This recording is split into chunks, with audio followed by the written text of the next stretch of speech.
MP में गूंजेगा नमो नमो। सागर आएंगे PM Modi. मंदिर का शिलान्यास और मिलेगी कई सौगात। सागर से बिछेगी सियासी बिसात।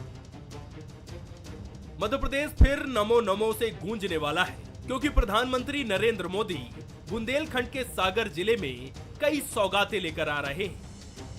12 अगस्त को पीएम मोदी 100 करोड़ की लागत से बनने जा रहे संत रविदास मंदिर की नींव रखेंगे।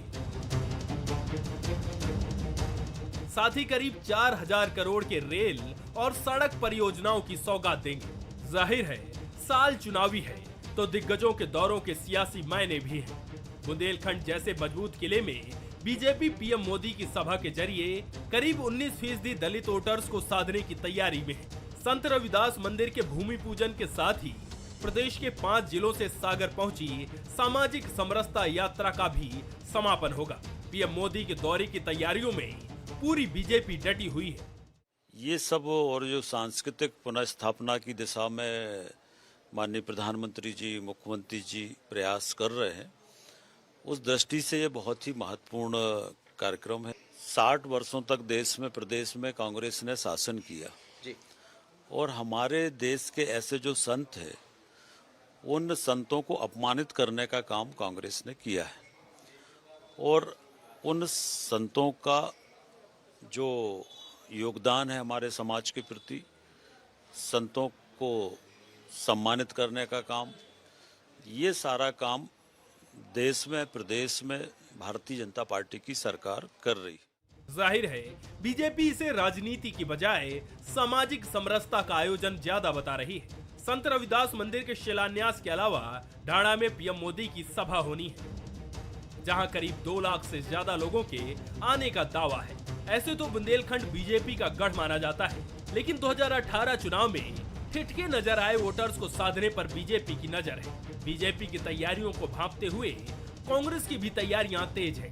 दलित वोटर्स को साधने कांग्रेस अध्यक्ष मल्लिकार्जुन खड़गे की सभा 22 अगस्त को होनी है, और बीजेपी की तरह कांग्रेस भी उतनी ही आश्वस्त नजर आ रही है। मेरे पास रिकॉर्ड है कि उज्जैन में 3 बार इन्हें घोषणा की है रविदास जी की बड़ी धर्मशाला और बड़ा मंदिर बनाने की, उज्जैन में बनाएंगे। लेकिन झूठ पकड़ाई में आ गया, तो अब नरेंद्र मोदी का चेहरा लेके आ रहे हैं और सागर में बड़ा कार्यक्रम कर रहे हैं। मुझे खुशी है कि कम से कम चुनाव के बहाने हमारे उन संत रविदास जी महाराज के अनुयायियों को एक सौगात मिल रही है। खड़गे का दौरा दलित वोटर्स को साधने में अहम होगा, तो जून महीने में भोपाल, जुलाई में शहडोल और अब अगस्त में पीएम मोदी का फिर से एमपी दौरा बीजेपी की मेगा लेवल तैयारियों की ओर इशारा कर रहा है। अब देखना होगा कि कांग्रेस किस रणनीति के साथ सेंध लगाने की कोशिश करेगी। बंसल न्यूज के सवाल नंबर 1, क्या पीएम मोदी सागर से चुनावी नैरेटिव सेट कर जाएंगे? सवाल नंबर 2, संत रविदास मंदिर क्या बुंदेलखंड में बदलेगा सियासी समीकरण? सवाल नंबर 3, बुंदेलखंड के समीकरण साधने कांग्रेस का प्लान अब क्या हो? नमस्कार, मैं हूं शरद द्विवेदी और हमारा आज का मुद्दा है सागर से संदेश। तो लगातार तीसरा महीना और तीसरे महीने तीसरा दौरा प्रधानमंत्री नरेंद्र मोदी जी का, और प्रधानमंत्री जी जाएंगे, उसके 10 दिन बाद आएंगे मल्लिकार्जुन खड़गे, कांग्रेस के सीनियर लीडर और पार्टी के चीफ प्रमुख कह लीजिए आप, वो मोर्चा संभालेंगे कांग्रेस के लिए। निश्चित तौर पर मध्य प्रदेश में दलित मतदाता भी दोनों ही पार्टियों के लिए बहुत अहम हैं, और इसी कड़ी में उन संत रविदास के भव्य मंदिर की भी तैयारी है, क्योंकि जैसा हमारे एग्जीक्यूटिव एडिटर मनोज सैनी जो मोर्चा संभाले हैं सागर से, उन्होंने हमें बताया कि राजस्थान की ओर प्रवास करते हुए संत रविदास सागर के उस गांव में रुके थे जहां इस मंदिर के निर्माण की तैयारी है, और आज भी वहां रविदास जी का मंदिर है, जिसको और भव्य स्वरूप में आगे बढ़ाने की योजना है। निश्चित तौर पर किसी भी राजनीतिक दल के लिए समाज का वो वर्ग बहुत महत्वपूर्ण होता है जो वोटिंग के लिहाज से बहुत कमिटेड होता है, प्रतिबद्ध होता है। और प्रतिबद्धता के लिहाज से अगर आप कहें तो अक्सर चुनाव में भारतीय राजनीति में देखा गया है कि दलित और माइनॉरिटी, ये दो जो तबके हैं ये बहुत ही कमिटेड भाव से वोटिंग के लिए निकलते हैं। और आमतौर पर ये दोनों ही वर्ग जहाँ इनका दबदबा है वहाँ सरकार बनने किसी पार्टी की या किसी पार्टी को रोकने में बहुत अहम भूमिका निभाते हैं। तो दोनों ही पार्टियां अब इस तरफ भी मुड़ रही हैं। और सागर प्रधानमंत्री के दौरे के बाद मल्लिकार्जुन खड़गे जी का जाना ये बताता है कि जो कि कांग्रेस के अध्यक्ष भी हैं कि कांग्रेस भी बराबर इस वोट बैंक की तरफ निगाह रखे हुए है। आज हम इसी अहम मसले पर बात करेंगे। हमारे साथ हैं डॉक्टर दीपक विजयवर्गीय, बीजेपी के सीनियर लीडर हैं, स्पोक्स पर्सन हैं। बहुत स्वागत है डॉक्टर साहब। नमस्कार। अब्बास हफीज़ साहब हैं, युवा नेता हैं, कांग्रेस के उपाध्यक्ष हैं, कांग्रेस मीडिया विभाग के, उनका बहुत स्वागत करता हूं। मनोज सैनी हैं, एग्जीक्यूटिव एडिटर हैं, सागर से मोर्चा संभाले हुए हैं। मनोज, आज आप उस गांव में भी गए थे जहां संत रविदास जी रुके थे।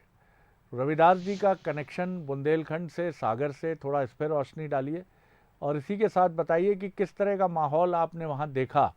और अब दोनों ही दल सागर के समर में उतरने की तैयारी कर रहे हैं बुंदेलखंड में, जहां ओबीसी और दलित दोनों मतदाताओं का अनेक विधानसभा सीटों में डोमिनेशन है, दबदबा है, और उसी की तरफ दोनों ही पार्टियों का ध्यान भी है। जी मनोज जी। देखिए, सागर के पूरे यदि हम बुंदेलखंड की महत्वपूर्ण बात करें और खासकर सागर की बात करें तो ऐसी कोई विधानसभा नहीं है जहां दलित वोटर प्रभावित ना करता हो। बुंदेलखंड में करीब करीब 19% दलित वोटर है, जो एक महत्वपूर्ण भूमिका निभाता है किसी भी चुनाव में, चाहे वो लोकसभा के चुनाव हो, विधानसभा के या स्थानीय चुनाव भी हो, बल्कि नगर निगम के चुनाव भी होते तो उसमें भी बहुत महत्वपूर्ण भूमिका होती है। इसीलिए कई बार यहाँ महापौर बनने का मौका इस वर्ग के लोगों को मिला है। जहां तक हम बात करें उस गांव की, जिस गांव में कर्रापुर उस गांव का नाम है, जहां संत रविदास, ऐसा कहा जाता, करीब 600 साल पहले यहां से गुजरे थे अजमेर जाने के दौरान, राजस्थान जाने के दौरान और उसी चित्तौड़गढ़ जाने के दौरान, उसी बीच वो यहाँ रुके और कुछ ऐसे ही घटनाक्रम हुए जो समय के महाराज कुछ कहा करते थे, तो उन्होंने कुछ चमत्कार भी किया, इसीलिए उस गांव के लोग बहुत मानते। लेकिन कर्रापुर में मंदिर नहीं बन रहा शरद जी। कर्रापुर में तो ऑलरेडी एक मंदिर बना हुआ है, लेकिन जो सरकार की एक परिकल्पना थी कि बहुत बड़ा मंदिर हो, 29-30 एकड़ की जमीन वहां मौजूद नहीं थी, इसलिए नजदीकी बड़तुना गांव में ये मंदिर बनाया जा रहा 100 करोड़ की लागत से।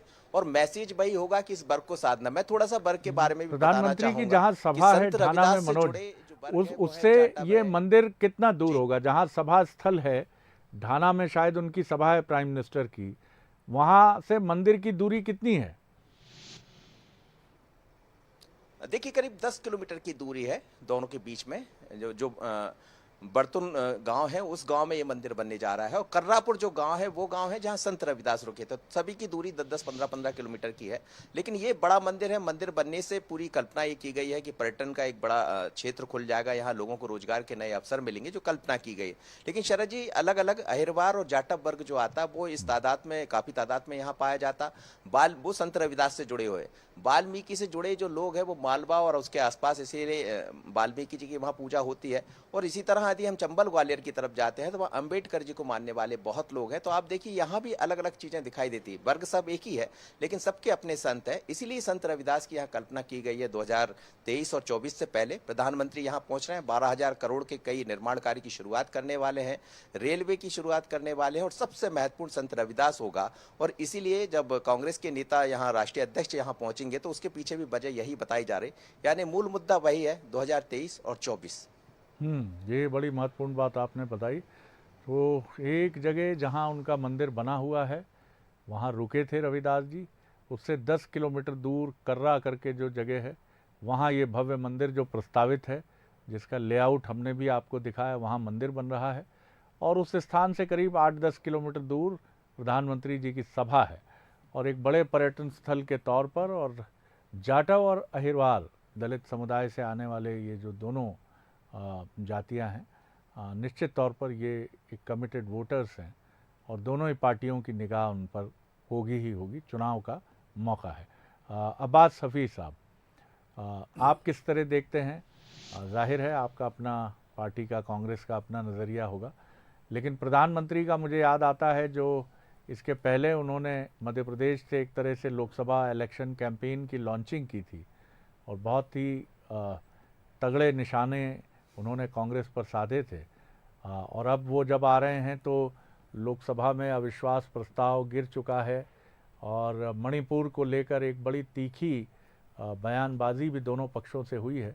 मुझे लगता है कि हमें कुछ और राजनीतिक बयानबाजी प्रधानमंत्री जी की तरफ से उनके भाषण का हिस्सा ज़रूर हमें इस कार्यक्रम में भी मिलेगा। बहरहाल आप किस तरह देखते हैं? जी शरद जी, प्रधानमंत्री महोदय की तो हर भाषण की अगर बात करें तो कहीं ना कहीं राजनीति का ही कुछ एक प्रदर्शन उसमें होता है, वो एक अलग विषय है। और अविश्वास प्रस्ताव की बात छिड़ी है यहाँ पर, तो विश्वास प्रस्ताव लाया ही इसलिए गया था कि चर्चा हो सके, क्योंकि चर्चा से भागा जा रहा था। उसमें अविश्वास प्रस्ताव सरकार गिराने ना गिराने एक बड़ा विषय है। अब बात करते हैं कि सागर का जो दौरा है, संत रविदास जी के नाम पर जो बीजेपी राजनीतिक रोटियां सेकने का काम कर रही है, जिस बीजेपी ने 2 दशक में ये काम नहीं किया, और 2 दशक के एनसीआरबी के आंकड़े देख लें तो संत रविदास जी को मानने वालों का और उनके अनुयायियों के ऊपर जो अत्याचार हुए हैं वो एक बहुत बड़ी संख्या के अंदर है। एक छतरपुर का मामला अभी कुछ दिन पहले का ही था कि एक हमारे एससी भाई के चेहरे पे जो मल लगाया गया था, और उसके बाद हमने नहीं देखा कि शिवराज जी ने उनके पैर धोए हों या चेहरा धोया हो, हाथ भी नहीं लगाया। एक बड़ा सवाल हमारे जो एससी वर्ग से आने वाले भाई बहन हैं उनके मन में है। दूसरी बात अगर मैं कहूं तो रविदास जी के मंदिर के ऊपर राजनीति करने वाली भारतीय जनता पार्टी ये जवाब दे सकती है क्या उन करोड़ों करोड़ हमारे एससी वर्ग से आने वाले हमारे दलित भाइयों का, कि संत रविदास जी का एक भव्य मंदिर जो तुगलकाबाद में दिल्ली में था, जिसको 2019 में बीजेपी की सरकार ने बुलडोजर से गिरा दिया गया था, उसके ऊपर भाजपा आज तक जवाब नहीं देती, क्योंकि डीडीए ने ये कृत्य किया था और डीडीए केंद्र सरकार के अधीन काम करता है, जिसके ऊपर खूब हंगामा हुआ था, बहुत सारे सवाल खड़े हुए थे। एक तरफ संत रविदास जी का एक भव्य मंदिर गिराया जाता है, दूसरी तरफ यही सरकार कहती है कि हम सागर में बनवाएंगे। मध्य प्रदेश के चुनाव से थोड़े ही दिन पहले तो ये बहुत सारे सवाल खड़े करता है। उसी सागर के अंदर प्रधानमंत्री महोदय से कांग्रेस की तरफ से सवाल पूछना चाहता हूँ। मैं उम्मीद करता हूं कि बीजेपी की सरकार में बैठे लोग जवाब भी देंगे शरद जी, कि 10 दलित परिवारों के पीएम आवास योजना के मकानों को गिरा दिया गया है, उसी क्षेत्र का मामला है ये। इस तरह से आप एक तरफ जो बातें कर रहे हैं वो धरातल पे कुछ और दिखती हैं, कथनी और करनी में बड़ा अंतर दिखता है। ये सब इसलिए हो रहा है कि आज हर वर्ग भाजपा की सच्चाई जान चुका है और हर वर्ग जो परेशान है, प्रताड़ित है, वो ये सोच के बैठा हुआ है कि चुनाव आएंगे, मतदान होगा, बीजेपी की विदाई होगी। इसलिए ये तमाम चीज़ें याद आ रही हैं, चिंता हो रही है। ये वही लोग हैं जिन्होंने एक बार जातिगत संघर्ष में डाल दिया था मध्य प्रदेश को भाजपा के लोगों ने, जब माई के लाल का नारा दिया था, और अब दोबारा उसी रास्ते पे चलेंगे। तो हमारी चिंता है कि उम्मीद करते हैं कि ऐसा कुछ दोबारा मध्य प्रदेश को देखने को नहीं डॉक्टर मिलेगा। दीपक विजयवर्गीय, आपका जवाब। जी देखिए, ऐसा है कि कांग्रेस पार्टी पिछले 70-75 सालों से लगातार देश में विभाजन की राजनीति करती रही है। सभी सामाजिक वर्गों को एक दूसरे से टकराने और लड़ाने झगड़ाने की राजनीति करती रही है। हमारे मित्र अब्बास जी ने अभी जो बयान दिया है वो बयानबाजी भी उसी संदर्भ में है। उसका आप इंटरप्रिटेशन करेंगे तो उसका आशय यही है कि एक वर्ग दूसरे वर्ग से भिड़ जाए, लड़ाई झगड़ा करने लगे। लेकिन भारतीय जनता पार्टी इस तरह की टकराव की राजनीति, इस तरह की विभाजनकारी राजनीति को ख़त्म तो करना ही चाहती है। लेकिन सबसे बड़ा जो बात हम कहना चाहते हैं कि भारतीय जनता पार्टी खाली राजनीतिक दल नहीं है, ये एक राष्ट्रीय पुनरुत्थान का एक बड़ा आंदोलन है। और सरकार अपनी तरीके से चले, वो सारी बातें तो अपनी जगह हैं, लेकिन जहाँ सरकारें बने तो वहाँ न्यायोचित तरीके से समाज के सभी वर्गों को, सबकी आकांक्षाओं को कैसे न्याय मिले, एक बात है। दूसरा, जो राष्ट्रवाद का हमारा बिंदु है वो खाली सेना को मजबूत बनाने और कुछ मुद्दों तक सीमित नहीं है। हमारा राष्ट्रवाद बहुत व्यापक है कि पिछले हजारों वर्षों में इस देश में अलग अलग अंचलों से जिन लोगों ने इस राष्ट्र को मार्गदर्शन किया है, इस देश को एकात्म बनाने के लिए, मजबूत बनाने के लिए, सामाजिक रूप से एक बनाने के लिए, समरस बनाने के लिए काम किया है, उन तमाम महापुरुषों की जो दिव्य वाणी है, जो उनका प्रबोधन जो करते रहे अपने समय में, वो आम लोगों तक आज भी पहुँचे। तो कांग्रेस या जो लेफ्ट लिबरल, इन तमाम तो लोगों की जो विभाजनकारी राजनीति है वो राजनीति खत्म होगी और देश में एक मजबूत और एकात्म समाज बनेगा। जब देश एकात्म होगा, देश मजबूत होगा, समरस होगा, तो निश्चित तौर पर देश वैश्विक शक्ति बनने की तरफ आगे बढ़ेगा। हमारे देश में तीर्थाटन की लंबी परंपरा रही है और उसी का जिक्र आपने भी किया है कि तीर्थाटन या देशाटन करते हुए संत रविदास जी गुजरे थे सागर जिले से। दूसरी बात कि मैं कहना चाहूँगा कि तमाम विभाजनकारी लिटरेचर कांग्रेस पार्टी ने अपने शासन में फैलाया है 60-70 सालों में और ऐसी विभाजनकारी राजनीति रची है जिससे समाज एक दूसरे वर्ग के खिलाफ हो गया है। आप इतिहास को देखिए कि संत रविदास के जो शिष्य, उनको समझिए कौन शिष्य थे उनके। मीराबाई उनकी शिष्य थी। मीराबाई कौन है? मीराबाई इस देश की सबसे प्रतिष्ठित परिवार, आज भी जो सबसे प्रतिष्ठित परिवार है, उनकी बहू थी और वो संत रविदास की शिष्या थी। तो ऐसे समरस समाज को विभाजित करने की राजनीति कांग्रेस पार्टी करती रही है, लगातार छोटे मोटे बयानबाजी करके। नहीं, पूरी एक बात और रह गई है, इन्होंने 10 दलित परिवारों के मकान की बात की। मैं कह रहा हूँ कि इस देश में पिछले 10 वर्षों में 10 करोड़ लोगों को, कमजोर वर्ग के लोगों को जो आवास मिले हैं, उनमें से 5 करोड़ से ज्यादा दलित और आदिवासी हैं। कांग्रेस पार्टी को उनको याद क्यों नहीं आई? उन्होंने कुछ नहीं किया, दंगे और विभाजन करने के अलावा कुछ नहीं किया। हमने जो अगर 10 करोड़ से ज्यादा लोगों को दिया है उसकी कोई जिक्र नहीं है। तो ये आपको केवल नकारात्मक बात करनी है। और प्रधानमंत्री जी कह चुके हैं कि वो राहुल गांधी के दिमाग और राहुल गांधी के दिमाग और दिल उन्हीं को मुबारक हो। हम इस देश की आकांक्षाओं को पूरा करने के मेरा एक आग्रह आप दोनों से है, दोनों राजनीतिक दलों से है। देखिए, कई बार कई घटनाएं समाज में कई अलग कारणों से घटती हैं और उनकी धाराएं दोनों ही दलों को प्रभावित करती रही हैं या और भी दल जो हैं देश के उनको भी प्रभावित करती हैं। उनका मैं जिक्र नहीं करूंगा, लेकिन आप दोनों बेहतर समझते हैं। लेकिन समाज की किसी रिपल्स का, किसी लहर का, किसी भाव का, किसी भावावेश का आप किसी पॉलिटिकल पार्टी के माथे पर राजनीतिक तौर पर उसका माइलेज लेने के लिए ये चीज़ें होती हैं, लेकिन ये कई बार सामाजिक विद्वेष का कारण बन जाती हैं साहब, किसी भी रूप में। हम एक बहुधर्मी बहुजातीय समाज हैं और वहाँ हमें कोई भी बात रखते हुए एक लीडिंग स्टेटमेंट देते समय इसका ध्यान रखना बहुत ज़रूरी है कि हम ऐसी बात कोई ना कहें कि किसी समाज को ये लगे कि साहब ये उसके खिलाफ बात की जा रही, क्या ऐसा वाकई हुआ था, क्या ऐसा किया गया है क्या, अरे ये तो ठीक नहीं है।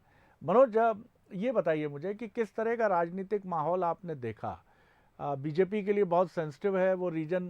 3 बड़े गंभीर विभाग वाले वरिष्ठ कैबिनेट मंत्री वहाँ से आते हैं, गोविंद सिंह राजपूत हैं, गोपाल भार्गव हैं, भूपेंद्र सिंह जी हैं, और ओवरऑल बुंदेलखंड काफ़ी महत्वपूर्ण है। उमा भारती जी पूर्व मुख्यमंत्री, उनका रीजन है।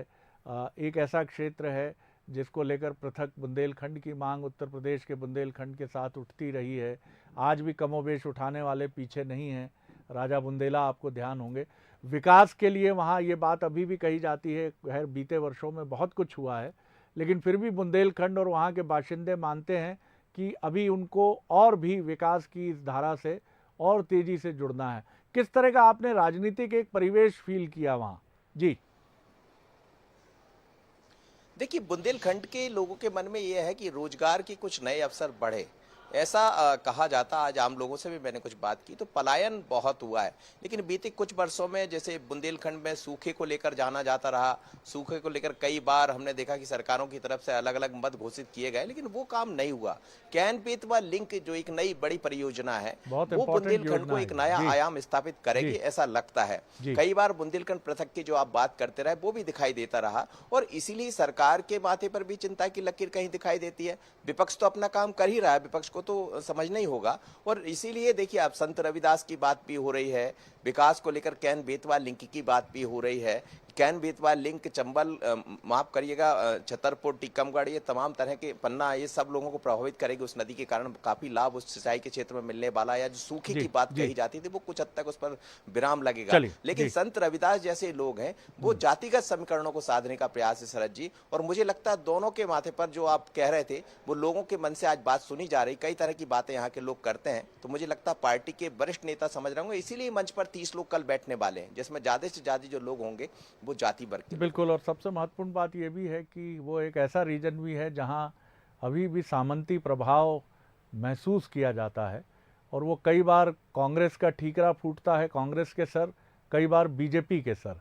तो उसको भी देखना होगा, उसको भी एड्रेस करना होगा कि वहाँ का ये जो फ्यूडल कल्चर है, एक सामंती स्वभाव है उस रीजन का, वो समरसता के साथ समाप्त हो, कटुता के साथ ना हो। अब्बास हफीज साहब जी।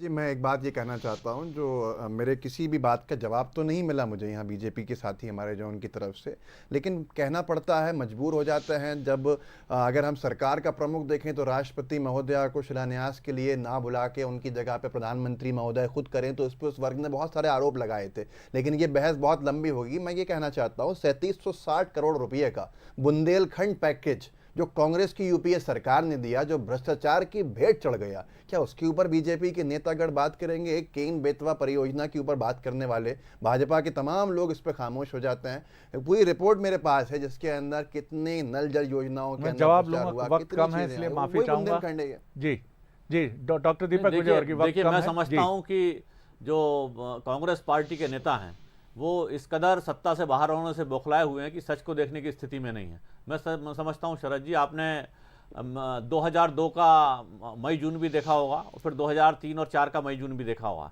एक साल के अंदर पूरे बुंदेलखंड की सड़कों में कितना बदलाव आया था आपने सबने घोषणा के साथ महसूस किया होगा। उस समय जो हमारी मुख्यमंत्री थी उमा भारती जी, उन्होंने कहा था कि 6 महीने के अंदर जो 10 घंटे लगते हैं भोपाल से सागर जाने में, अगर 3 घंटे नहीं लगेंगे तो फिर सरकार नहीं बनी ऐसा मान लिया जाएगा। और आप देख सकते हैं सारे बुंदेलखंड में सड़कों का जो जाल बिछा है पिछले 20 वर्षों में, कांग्रेस पार्टी 100 साल रहती तो ऐसा जाल नहीं बिछा सकती थी।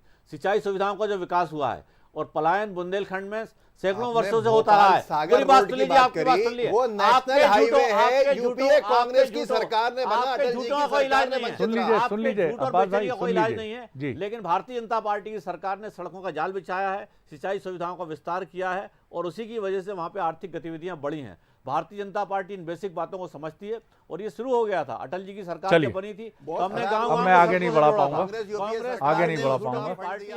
लफाजी के अलावा कांग्रेस पार्टी, अगर एक पूरा जवाब सुन लीजिए। चलिए मैं आगे नहीं बढ़ा पाऊंगा, माफी चाहूंगा डॉक्टर दीपक विजयवर्गीय, माफी चाहूंगा। गलत बयानी करते रहे कांग्रेस। अब्बास हफीज साहब बहुत शुक्रिया, डॉक्टर दीपक विजयवर्गीय जी शुक्रिया, मनोज सैनी जी शुक्रिया।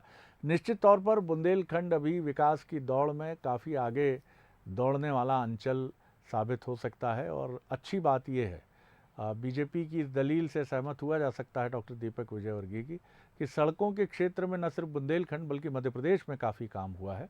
लेकिन अभी बहुत कुछ ऐसा है जो मध्य प्रदेश का एक बहुत ही प्यारा और खूबसूरत सा अंचल है, जहाँ के लोग, जहाँ की संस्कृति, और क्योंकि मेरी पढ़ाई पत्रकारिता की वहीं से हुई है तो मैं जानता हूँ कि उस रीजन का महत्व क्या है।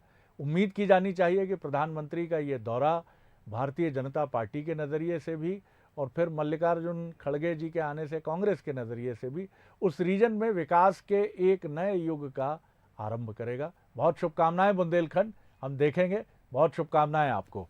आगे देखिए छत्तीसगढ़ आज का मुद्दा, भगवा कांग्रेस। नमस्कार।